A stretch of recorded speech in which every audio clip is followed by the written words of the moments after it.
Pour profiter davantage de la vidéo, il est conseillé de faire une capture d'écran, répondre aux questions avant de voir la vidéo et s'il le faut, reprendre l'exercice après avoir visionné la vidéo.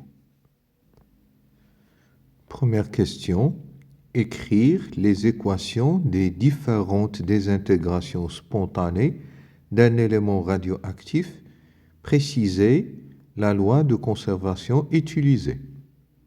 Réponse. Les désintégrations spontanées qu'on a, nous avons la désintégration alpha qui consiste à transformer un noyau radioactif X à Z en un autre noyau Y plus une particule d'hélium He42. Donc ça, c'est la particule alpha.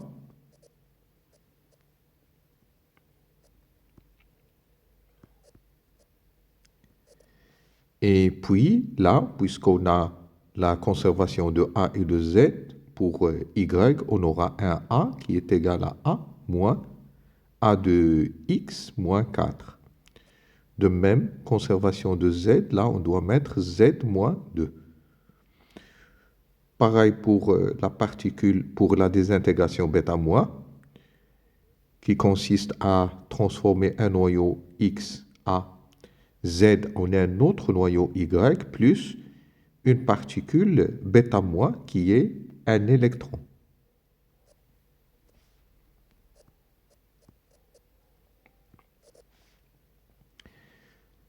Et pour A de Y, c'est A, et Z de Y, c'est Z moins plus A. Comme ça, la loi de Soddy, elle est respectée.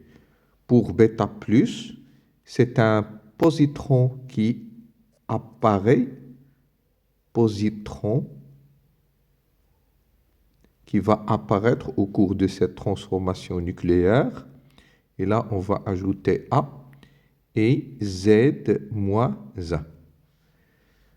Pour le rayonnement gamma, il résulte de la désexcitation d'un noyau excité Y étoile en un noyau plus stable Y plus un rayonnement gamma. Les lois, ou bien la loi de conservation utilisée, c'est la loi de Soddy qui nous dit qu'il y a conservation de A et de Z. De A et de Z au cours d'une transformation nucléaire. Alors, deuxièmement, on nous demande de donner la loi de décroissance N de T pour un échantillon radioactif comportant N noyaux radioactifs. Réponse. N est égal à N0 l'exponentielle moins lambda fois T. Question 3. Définir la demi-vie T1 demi, retrouver la relation T1 demi entre T1 demi et lambda constante radioactive. Réponse. T1 demi est le temps nécessaire pour la désintégration de la moitié de l'échantillon radioactif. La deuxième partie de la question, retrouver la relation entre T1 demi et lambda, la constante radioactive. Réponse. A. T est égal à T1 demi. On a N est égal à N0 sur 2. Or, N, d'après la loi de décroissance radioactive, c'est N0 l'exponentielle moins lambda fois T. Et ce T, ce n'est autre que T1 demi, est égal à N0 sur 2. Simplification.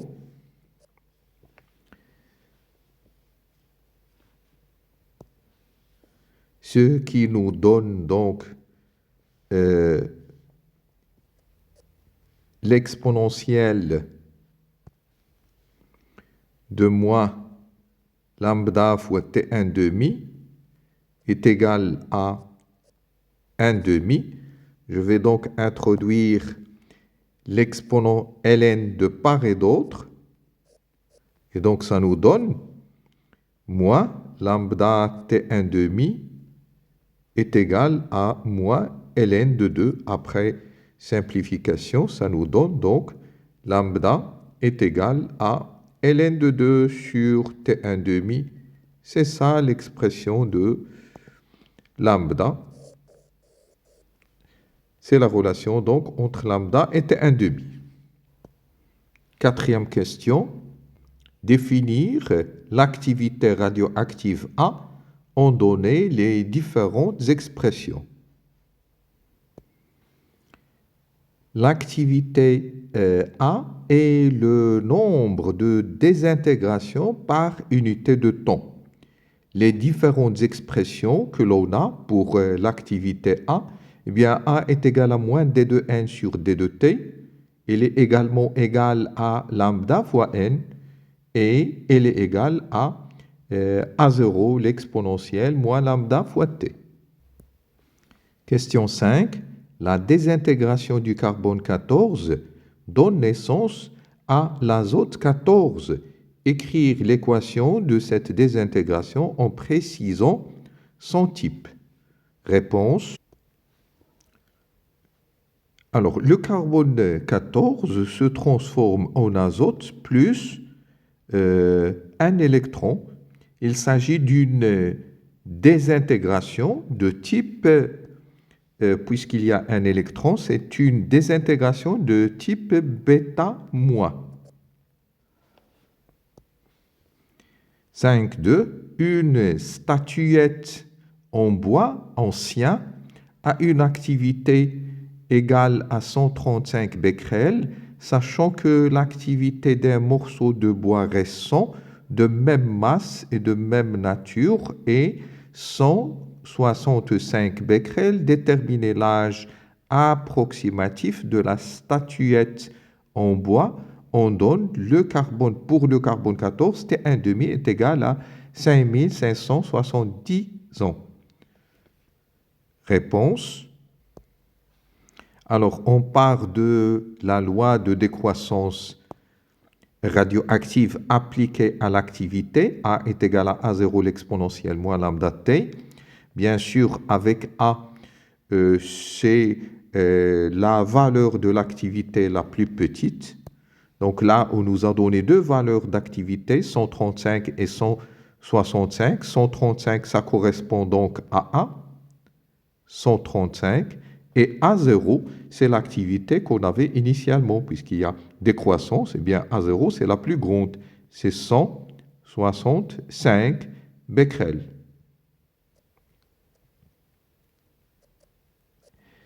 Alors, on fait passer le A0 de l'autre côté. A sur A0, calcul élémentaire, est égal à l'exponentielle moins lambda fois t. Vous introduisez donc la fonction ln de part et d'autre.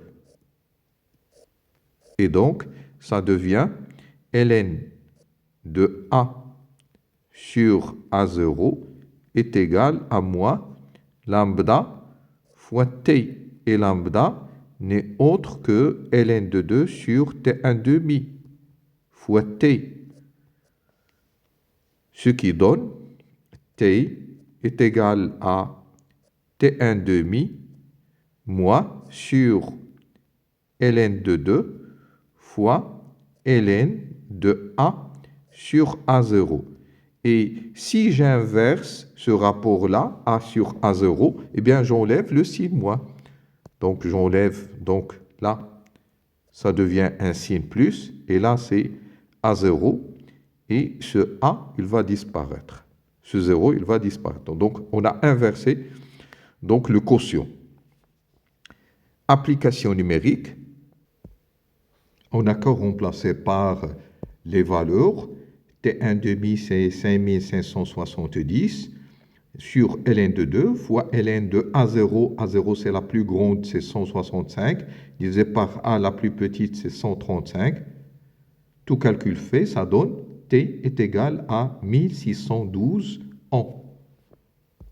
Question suivante. Exprimez delta M, le défaut de masse d'un noyau X à Z. Réponse. Delta M X à Z, c'est la masse d'un seul proton fois le nombre de tous les protons fois le nombre de protons existants, c'est-à-dire fois Z, plus la masse d'un seul neutron fois le nombre de tous les neutrons, à savoir A moins Z, et bien sûr, on retranche la masse du noyau en question X à Z. Question suivante. Définir liaison de X à Z, l'énergie de liaison du noyau X à Z. Première partie de cette question-là. Réponse. L'énergie de liaison liaison X à Z est l'énergie nécessaire pour dissocier un noyau X à Z en des nucléons libres et immobiles. Deuxième partie de la question, donner son expression, c'est-à-dire donner l'expression de l'énergie de liaison. Donc l'énergie de liaison de X à Z n'est autre que le défaut de masse delta M X à Z qu'on a exprimé auparavant fois C au carré.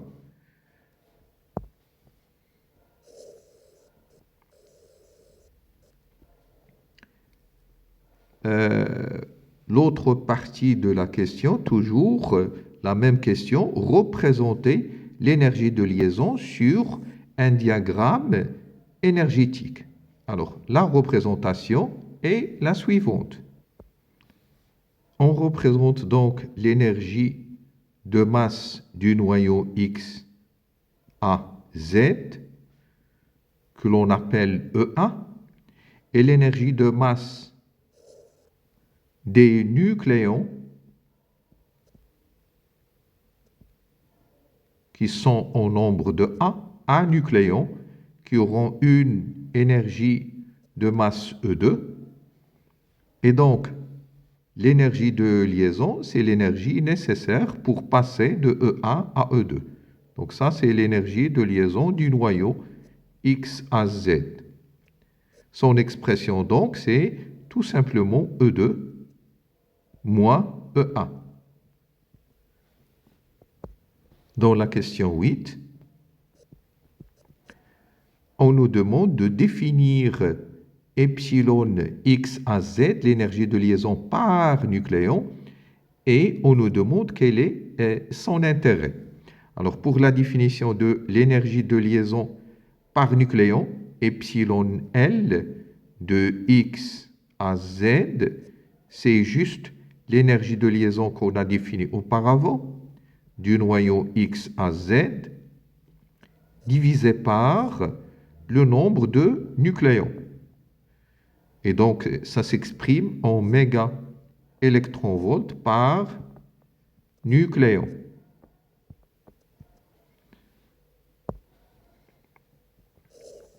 Ça, c'est la définition. Pour l'intérêt, l'énergie de liaison par nucléon sert à comparer la stabilité des noyaux. Par exemple, si on a l'énergie de liaison du noyau XA est supérieure à l'énergie de liaison du noyau X2, eh bien, ça veut dire tout simplement que XA est le noyau le plus stable.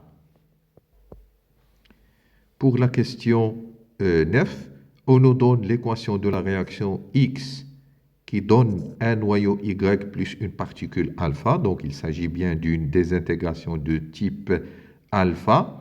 Et la question, c'est qu'on nous demande de donner les deux expressions qui permettent de calculer delta E, l'énergie de la réaction précédente. Donc delta E, on peut calculer cette quantité soit en se basant sur les masses, donc c'est la masse des produits moins la masse des réactifs fois C au carré. Donc explicitement, c'est la masse de Y plus la masse de alpha moins la masse de X et tout ça fois C au carré. Donc ça, si vous voulez, c'est la première expression qui permet de calculer delta E. La deuxième expression qui permet de calculer delta E, c'est que delta E, je peux la calculer en partant des énergies de liaison. C'est-à-dire que c'est l'énergie de liaison, cette fois-ci des réactifs, l'énergie de liaison de X, moins l'énergie de liaison de Y, moins l'énergie de liaison de la particule alpha.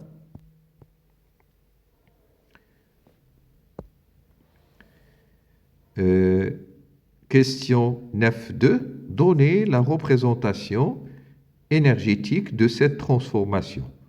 Réponse. Alors, pour la représentation, on représente l'état de départ, c'est-à-dire l'énergie de masse du noyau X, puis l'énergie de masse de ces nucléons, qui est supérieure à l'énergie de masse du noyau X, puis l'énergie de masse des produits finaux que l'on va obtenir à la fin. Donc, ce saut-là, si vous voulez, la différence des deux énergies-là, celle-là, entre l'énergie entre E1 et E2, ça représente l'énergie de liaison du noyau X à Z. Je rappelle que X à Z, c'est le noyau de départ. Et l'énergie que l'on a ici, c'est en fait delta E. Pour la question suivante, la question 10, le polonium est radioactif, c'est le seul isotope que l'on trouve dans la nature. La désintégration d'un noyau de polonium produit un noyau de plomb avec émission d'une particule alpha. La demi-vie du polonium est égale, T1,5 est égal à 138 unités. Alors, on reprend. La désintégration d'un noyau de polonium produit un noyau de plomb avec émission d'une particule alpha. Les données, on a la demi-vie du polonium, T1,5 est égal à 138 jours, l'équivalent de l'unité de masse atomique en mégaélectronvolts par C au carré et en kilogrammes. Alors, première question, écrire l'équation de la désintégration du polonium en déterminant A et Z. Le polonium 210 se transforme en plomb PbAZ plus une particule alpha qui n'est autre que le noyau d'hélium. Alors pour déterminer A et Z, on va donc utiliser la loi de Soddy qui nous dit qu'il y a conservation de A. Il y a conservation de A et de Z. Donc on va dire que 210, il doit être égal à A plus 4. Cela veut dire que A, il est égal à 210 moins 4, c'est-à-dire 206. De même, 84, il doit être égal à Z plus 2. Cela veut dire que Z est égal à 84 moins 2, soit 82. Et finalement, le résultat final, on va réécrire l'équation 210, polonium 210, 84, donne du plomb, cette fois-ci 206 82 Pb plus l'hélium He42. La question suivante, à l'aide du diagramme d'énergie représenté ci-contre, calculez l'énergie libérée lors de la désintégration d'un noyau de plomb 210. On cherche donc à calculer l'énergie libérée lors de la désintégration du noyau. Alors, l'énergie libérée, eh bien, l'énergie libérée, elle est là. C'est donc l'écart entre ces deux niveaux. Si j'appelle cette valeur-là, on va l'appeler E. Ce niveau d'énergie, je vais l'appeler E1. Ce niveau d'énergie, on va l'appeler E2. Celui-là, c'est E3. Et donc, delta E, ça doit être E3 moins E1. Alors, E3, c'est donc la valeur 1,95 53,18 moins 1,95 53,72, tout ça fois 10 puissance 5. Si on calcule cette valeur-là, eh bien, on trouve donc quelque chose comme 5,4 électronvolts avec un signe moins, bien sûr. Et donc, E libéré, c'est la valeur absolue de delta E. C'est donc 5,4 électronvolts. Ou plutôt, non, ce n'est pas électronvolts, c'est en méga électronvolts. Voilà, c'est donc en méga électronvolts que l'on va encadrer.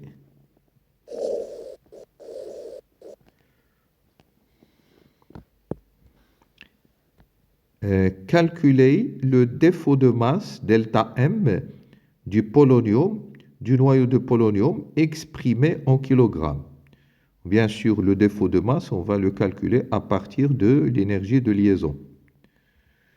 Donc, oui, nous allons donc partir du fait que l'énergie de liaison,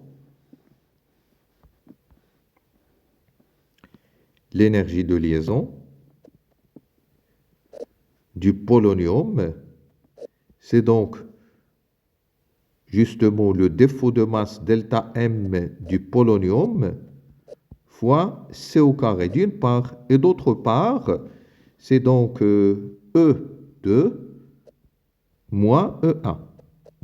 Alors E2, c'est la valeur que vous avez ici, et E1, c'est la valeur que l'on a ici. Donc tout calcul fait, vous trouvez donc delta M du polonium fois C au carré. Si on fait donc la différence E2 moins E1, ça nous donne 1644,8 mégaélectronvolts.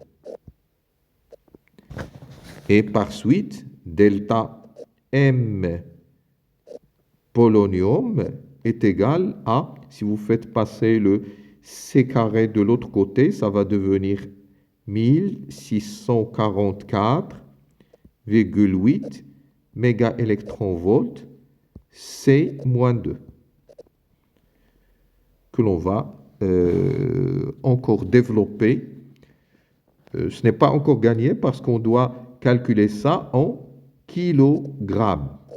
Pour cela, nous allons partir du fait que une unité de masse atomique, elle est égale à 931,41 mégaélectronvolts C-2. Ça, c'est une donnée. Donc, 1 mégaélectronvolt C-2, C-2, il est donc égal à 1U sur 931,41. Or, 1U, on va le convertir 1 mégaélectronvolt C-2 est égal, eh bien le 1U, on va le convertir en kilogrammes. 1U, une unité de masse atomique, c'est 1,66, d'après les données, 10 puissance moins 27 kg.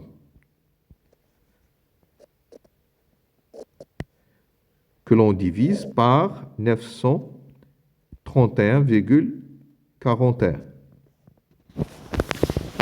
Alors, je garde cette quantité telle qu'elle est. Alors maintenant, on reprend l'expression de delta M, ou plutôt la valeur de delta M exprimée en mégaélectronvolts C-2. Delta M polonium est égal à 1644,8 mégaélectronvolts C-2. C'est donc 1644,8 mégaélectronvolts C-2. Eh bien, le mégaélectronvolt C-2, on l'a déjà trouvé, il est là. Donc, on remplace par 1,66, 10 puissance moins 27 sur 931,41. Alors, si vous calculez tout ça, on va trouver quelque chose comme 2,93 fois 10 puissance moins 27 kg. C'est ça le défaut de masse pour le noyau de polonium. Alors, voilà un résultat que l'on va encadrer. La question qui suit est 10.3. Calculer en secondes la constante radioactive lambda du polonium. Très simple comme question, puisqu'on nous a donné T1,5. Alors, 10.3. La constante radioactive lambda, c'est ln de 2 sur T1,5. C'est donc ln de 2 sur 138 jours que l'on va convertir en heures, 24, puis en secondes, 3600. Ça nous donne lambda est égal à 5,81 fois 10 puissance moins 8 secondes moins 1.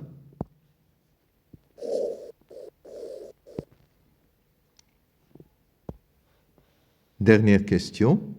Un échantillon de noyau de polonium a une activité A0 à l'instant t égale à 0. Déterminez l'instant de date T1 où l'activité de cet échantillon est devenue égale à A1. Donc on nous a donné A0 et A1 et on cherche l'instant T1 qui correspond à cette activité. Comme question, c'est relativement simple et direct. Alors, 10, 4, on va dire que A0, ou bien A1, d'après la loi de décroissance radioactive, A1 c'est A0 l'exponentielle moins lambda fois T, A1, d'accord? Donc, A0 sur A, A1 sur A0 est égal à l'exponentielle moins lambda fois T1. On introduit donc la fonction ln de part et d'autre. Ça donne ln de A1 sur A0 est égal moins lambda fois T1. Ln de A1 sur A0 est égal moins lambda, c'est en fait ln de 2 sur T1,5 fois donc T1, et donc T1 est égal à moins T1,5 sur ln de 2 fois ln de A1 sur A0. C'est donc moins T1 demi. On n'a qu'à remplacer par les valeurs. 138 jours sur ln de 2. On a intérêt à la garder en jours. ln de A1, 3,7 10 puissance moins 10 puissance 4 sur A0, 3,5 10 puissance 11. Tout calcul fait, ça nous donne T1 est égal 3198 jours.